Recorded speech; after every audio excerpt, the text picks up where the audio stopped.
Hi guys, so ayoko na. Hi guys, so today is Tuesday. So for today's vlog, maghahatid tayo ng pagkain sa estudyante ko. Yan. So naghiwa lang muna ako ng baboy, gisa. Okay, time check 11:42. Kailangan 12:30, andun tayo.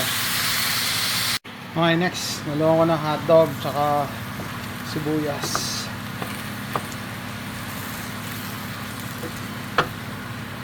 Gisa lang, gisa-gisa.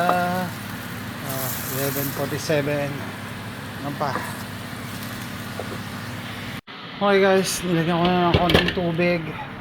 Patatas, tingnan natin kung ano na yung patatas. Okay, pwede na. Lagyan natin ng konting atay. Wala akong nabiling atay ng baboy, atay ng baka to. Konti lang, so tara, lagyan natin. Come on, bebe. Come on, bebe. There. Dali lang lutuin to. Hindi pwedeng overcook ng atay. So lang may konting atay. Okay, lagay ko na yung gulay. Isa to. Hindi ako bumibili ng pulang bell pepper kasi mahal. Green lang binibili ko. Kasi naman yan. Tomato sauce. Dalawa. Store brand Fiesta. Mas mura compared sa Hunt's. Halo-halo, mamadali kasi ako kasi kailangan andun na ako ng 12:30. Yun yung lunch time niya. Okay guys, almost done. Simmer ko lang ng konti. Nilagyan ko na ng konting asin, konting paminta, saka patis and konting asukal. Konting-konti lang. Ito lunch namin. Lunch ng estudyante ko. Okay guys, saktong dating ko 12:29. Sabi niya 12:30 siya magbe-break. Dito ako maghihintay sa bakanting office space. So last time na nagpunta ako dito, tapos ang dami nilang dami lang ginagawa. 1 hour ako dito. Gutom na ako. Siguro nag-lunch kami 1:30 kasi sabi ko sabay na ako mag-lunch eh. So yung estudyante ko, ayan, takbo pa ako kanina, wala daw siyang ballpen. Kasi pili ka. Wala sumusulat kahit isa. So ito na yung ko, yung kala ko naiwan ko yung plato. Yan. So set up na ako. Okay guys, so ito, hintayin lang tayo. 7 minutes na ako naghihintay. Yan talaga. Hindi ko pa pala na vlog to kaya sabi ko kaya vlog ko. Okay, a day in the life, no? Anong ginagawa namin? So, ang gitara para maganda yung sound. Okay.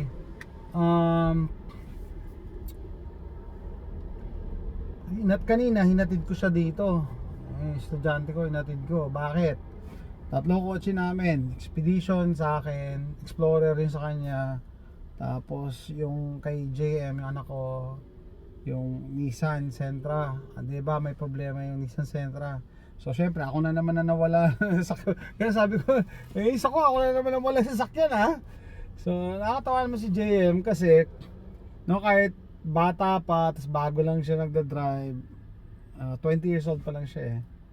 3 years pa lang siya magti 3 years pa lang siya nagda-drive.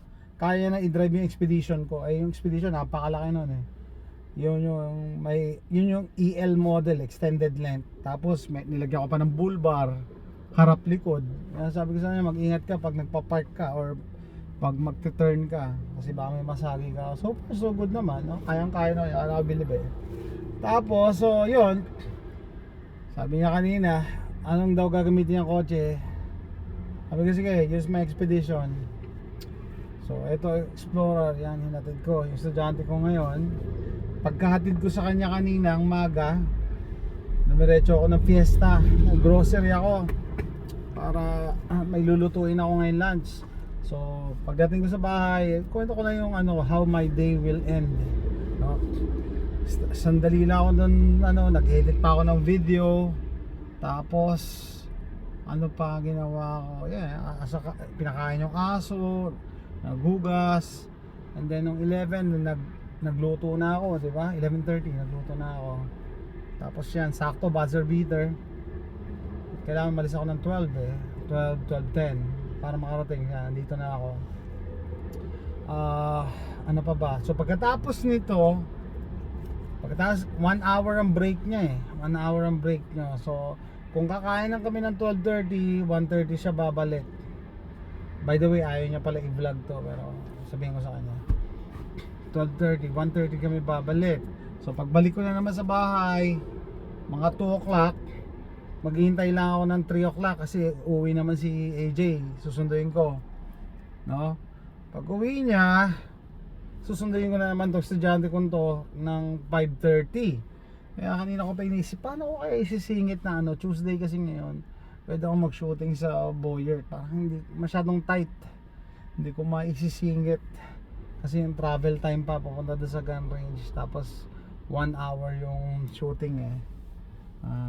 Yung range time hindi ko alam kung masisingit ko, no? Pero may isa pa akong option, hindi ako mag-shooting pero ayusin ko yung kotse, no? Yun nga eh, yung Nissan kahit pa paano nalungkot ako na sa na-depress nga ako, sabi ko sira na naman, hindi naman na-depress, na-frustrate na aman.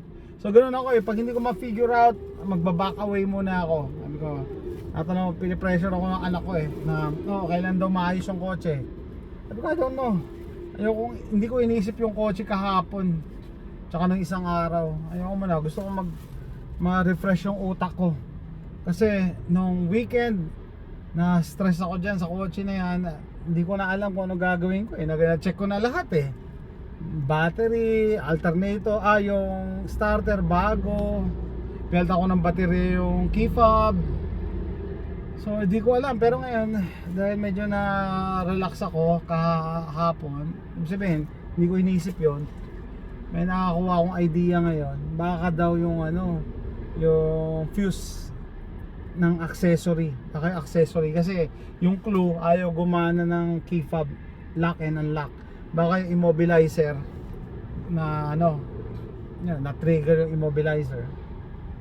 Anyway, na-try ko yon, no? So by the time na matapos ako noon, syempre asikusuhin ko na naman yung dinner. So tapos na naman yung yung araw ngayon, no? Tapos na naman tapos yung mga aso ko hindi ko pa nalalakad, kailangan ko pa ilakad. So si AJ pa gusto ipaayos yung CPU niya, pinapatransfer niya sa akin yung yung case. Hindi namin na-transfer kasi kulang yung cord. Tapos sabi ng eBay na deliver na daw yung binili kong airgun the other day. So gusto ko pang i-testing yung airgun na binili ko. Tapos yung airgun video na in-upload ko, ang baba ng resolution, 240p. Kaya dinilit ko a few hours ago, and then ine-edit ko ulit, re-upload ko. So yan, very busy. So maganda rin yung busy kasi pag hindi ka busy, malulungkot ka lang, no? Malulungkot, sabi ko, alam mo yan, sira na naman yung kotse, pwede na sanang bumili kaso wala namang pambili, no? Wala namang pambili ng kotse. Tapos magkakasabay-sabay kasi yung gastos, no? Kung bibili ng kotse, plano ko umuwi ng Pilipinas, no? Next summer. Pag uuwi ka kasi dapat ngayon pa lang bumibili ka ng ticket advance. Hindi pwedeng pag pauwi ka na saka ka bibili na ako, mahal. Yung bayaw ko ganun ginawa nila eh. Pauwi na sila na ilang weeks, naisipan nila umuwi, bumili sila ng ticket, ang kada isa 2,400. Mantalang pag advance ka, kung kaibigan ko si Jundel, bumili siya ng ticket 1,780, so 1,800. Mas mababa ng dalawa kasi kami ni AJ eh. Mahal, di ba? Hopefully may makuha pa akong murang ticket, no? For next year. Next year June ang target ko, mga 3rd week or 4th week of June. Okay, kasi ba't uwi? Ayan, ang dami ko na naman asikasuhin, no? Yung bahay, ibebenta ko na yung bahay. Kukunin ko pa yung titulo na sa Pag-ibig. Fully paid na yun eh. Ayaw lang ibigay ng Pag-ibig eh. Ang hirap naman magpagawa ng SPA. Pag malayo ka pa rin, kailangan ko pa rin pirmahan. Tapos sabi ko isang lakad na lang. Tapos papagawa ko yung ngipin ko. Papa-crown. Mahal ng crown dito. Ang quote sa akin sa crown is $2,000 may get. Yung tatlo. Samantala sa Pilipinas, nagpa-quote na ako dun sa pamangkin ko na dentista, no? Ano daw? 12 to 20,000. Depende sa crown. Okay, kung tatlo, kung 20,000, 60,000 lang 'yon. Okay, so parang kalahati pa na. So yun, sasabay ko na 'yon. Plus, pinaka-importante si AJ kailangan na ipatuli. Kasi next year magto-12 na siya, no? So dito sa US, hindi sagot ng insurance ang circumcision. Hindi siya kasi hindi siya kailangan, parang ganon, no? Hindi kasi lahat naniniwala sa circumcision. So parang lang 'yun, palliative surgery or optional surgery lang 'yun. No, optional lang sa mga tao dito. Sa atin, pag tumuntong ng 'di ba, grade 6, 12, tinutuloy na. No? May reasoning behind naman dyan, no? Kasi sa growth and development, pag-aralan namin sa nursing, di ba? Pagka below 12, andyan yung school age, yung elementary age. Andyan merong fear of castration. No? May fear of castration, pinuputol yung ari, yan yung fear ng mga bata. Okay? So dapat medyo may isip na, yan, mga teenager na. Tapos, yung sabi naman ng kaibigan ko, si Jundel, no? Kasi sila, ang practice naman nila, baby pa lang, tinutuli na, no? Si AJ kasi, maliit nung pinanganak si AJ eh. Well, muntik pa nga siya, hindi makalabas ng ospital eh. Para makalabas ng ospital ang baby, kailangan at least 5 pounds. Si AJ, eksaktong 5 pounds, baka naawa pa yung doktor. Kasi pag below 5 pounds, incubator. So, ang liit niya. So, yung bird niya maliit din. Halos balat lang. Kawawa naman. Kawawa. Plus, naawa kami pagka yung baby may sugat agad dun sa tapos mabababad sa ihi. I don't know. Naawa lang kami. Ayaw namin ma-subject pa sila sa ganung pain. So, hindi namin siya pinatuloy. Yung mga anak namin hindi namin pinatuloy ng baby. Pero iba, ganun pinapagawa, no? So, it's up to you. Kanya-kanyang style naman yan eh. Okay, so last year ko pa kinukumbisi si AJ about circumcision, takot siya, pero ngayon parang ready na siya eh. Okay, so dito kasi sa US walang peer pressure, hindi katulad sa Pilipinas eh. So tara, text ko uli yung estudyante ko. Come na ako. Pakita ko pala yung sito ako nagpa-park sa may empty office space, so walang tao yan. Yun yung Walmart. So pag maaga siya pinagbe-break, naglalakad siya dun sa Walmart. Tapos tawagan ko na lang siya. So last time doon kami kumain sa parking lot ng Walmart, no? Bakit? Kasi itong clinic na pinag-OJT-han niya, pinapasukan niya, no? Lakas-lakas kumita, wala daw break room. Kaya syempre pag pinag-break siya, kailangan niya umalis. So yan, patay siya oras sa Walmart. Insert ko nga kung nandito pa yung video namin. Okay, nandito na yung estudyante ko. Dito na yung estudyante ko. Gutom na ako. Isang oras ako naghintay rito. Let's go po. Nagkaka-hypoglycemia na ako. Ikaw ayaw mo ko magdala ng sasakyan. Wala, sasakyan. Sira nga. Madali pa naman ako kanina. Sabi mo 12:30. 1:30 na. Diba last time 1:30 din? 1:30 na. Isa pa ang pasyente.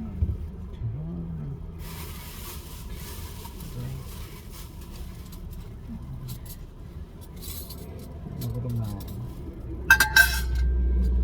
Grocery ako kanina eh. Hindi ako sa pesta.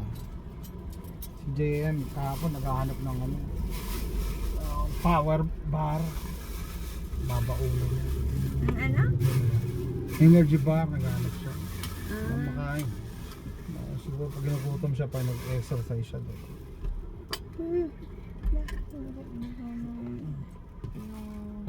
Buta ka.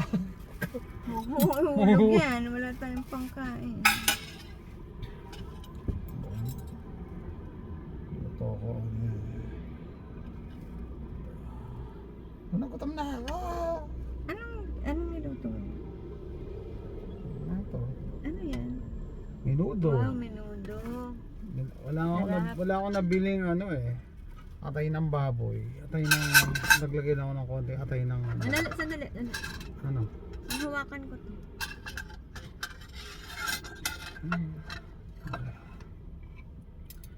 Sabihin ko.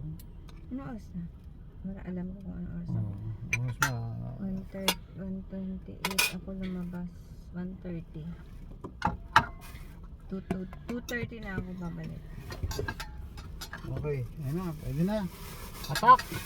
Asan yung isang kutsara? Ito na May serving spoon akong binala eh. Saan? Ito. Ang konti ng kanin ko ah. Tama yan. Ito gusto mo may gulay. Oh, Gulay ka lang. bali na. Sa'yo lahat ng ulam. Ito. Yung patatas. Ito, patatas. Diba na? Sabaw. Sabaw. Ano muna. Madali ako. Baka servitor ako dyan eh. Lap. Sarap. Ako gusto ni Jen. Masarap to may green peas. Madali ako nagluto.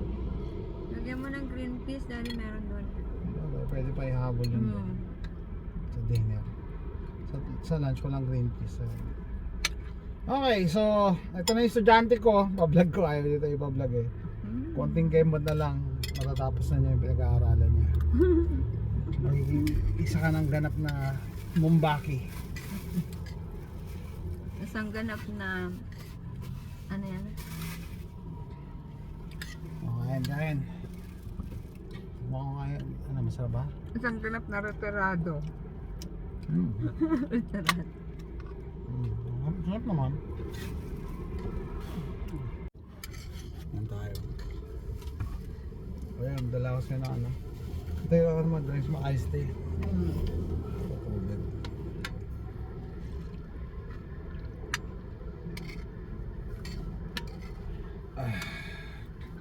Solve. Napawi na yung gutom ko.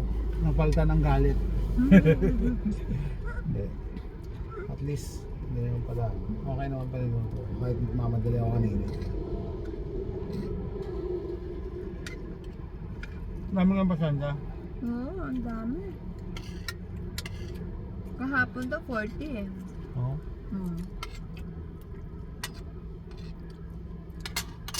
Ang dami pala pasyente. Hindi man lang magpagawa ng break room eh. Merong break room, kaso Ano? Hindi ka makatambay doon. parang maliit. Gusto niya dito. Nagay ako ng hotdog. Bumili ako ng hotdog. May liver ah. Ano lagyan mo? Konti. Ano? Baka. Hindi baboy. Ang sarap. Ang sarap yung baka.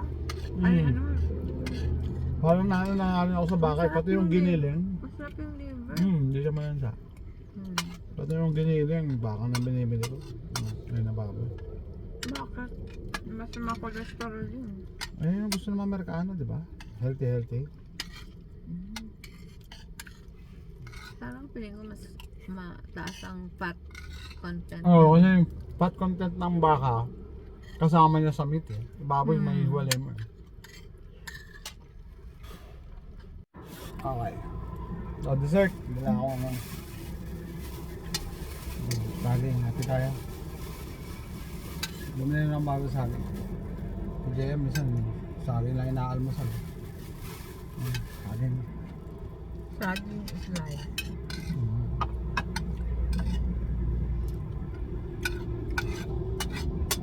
No. Kailangan talaga kuha mo kung habang kumakain.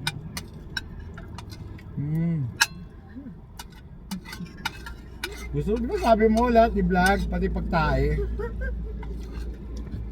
Lahat A day in the life eh. Wala lang old yan, kumakain ka lang eh. Result. Sold. Grabe, nag-hypoglycemia ako nakakaintay sa'yo. 1 hour ako dito. Ano So, talaga? next time, dapat may dala akong chocolate. Sabi ko sa'yo, magdala ka na. Ah. Tayo? Oo. Ito mo, saging. Ubusin ko lang itong kanin, sayang. Ay, ayaw maputo. Sige na, kainin mo na. Kainin mo na ang tarap.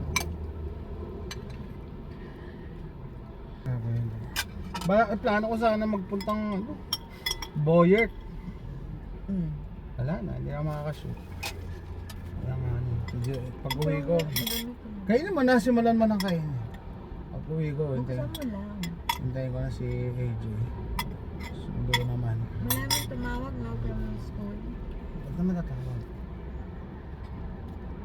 Kasi nga, baka nalagnat siya. Wala.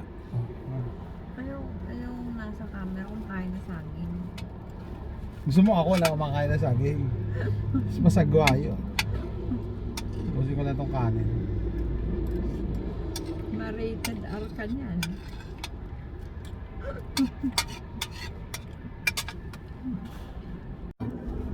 Ano, sabi mo, marami kang homework. Oo. Dalawang soap note, isang study plan, isang knowledge check, parang quiz. Ano yun, June ng Sunday? Lahat yun due na Sunday. Pero di ba yung soap note ko yung kailangan may signature ng preceptor? So, Dapat magawa mo na naman before ano. Ako na naman pa-paper. Ako taga ano nito eh. Buti nga ngayon, mas malapit eh. Yung dati eh. 20 minutes ba yun? Pupunta ako dun sa preceptor niya para magpapirma. Wala naman ako kinalaman. Buti mabait yung doktor. ito, hindi gagawin ko na tong ano. Gawin mo na. Ayoko magpapirma dyan. Kaya nga, medyo strict to eh. Oo, yan pala. Yan pala. Ayaw niyo nung ano. Yung dati mong preceptor, ano, doktor ba rin ba yan? May doctorate siya. May doctorate, yung Indian. Hindi yung Indian. Hindi ba Indian? Nigerian? Nigeria. Nigerian. Layo na ba? Yeah, Nigerian pala. Nagustuhan niya yung, binigyan namin siya ng Jollibee na ano, Chicken Joy. Gustong gusto niya yung spicy. Mahilig yun siya. Grabing anghang ng spicy ng Jollibee. Gusto niya. Sobra. Oh, gusto niya. Sabi niya, hindi raw ganun ka-spicy. Oo nga eh, sabi niya hindi Ako, daw di ko kaya. spicy. Samantalang ako eh, parang umuusok na yung ilong ko. Ako, I will never attempt. Hindi ko mahilig. Kumakain tayo ng tortang sardinas. Makain kami ng torta ni Sinangag sa parking lot ng Walmart.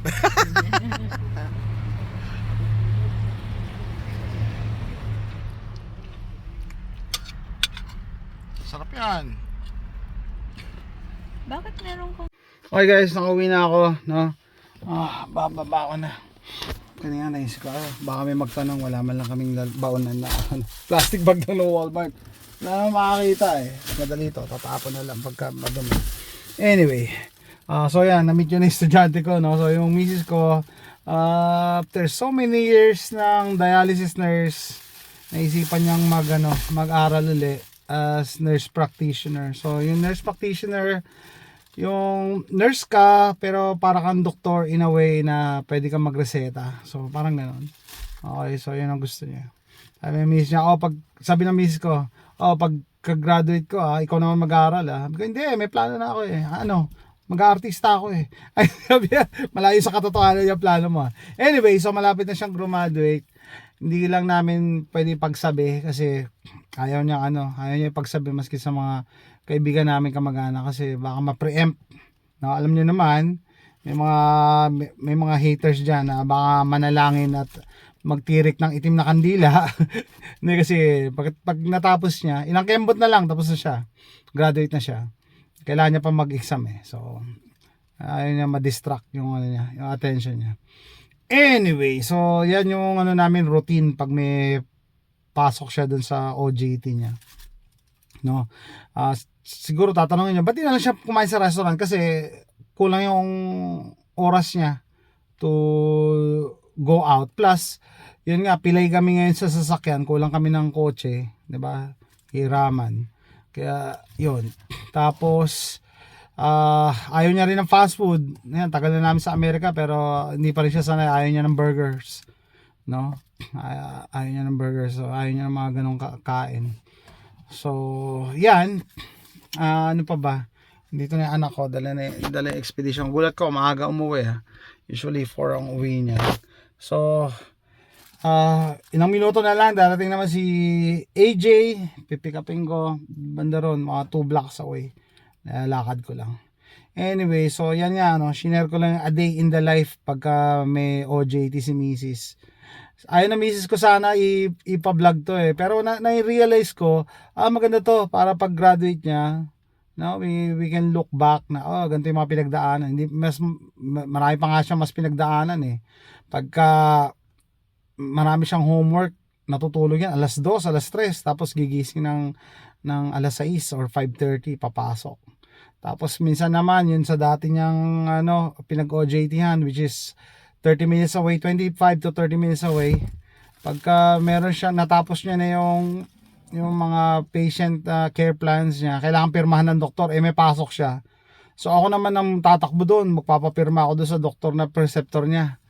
Wala ako, yung unang beses ka, nagpakilala pa ako. Sabi ko, I'm the wife of ganyan. Kailangan ko yung sabi ko, I need your signature on her requirement. Yan.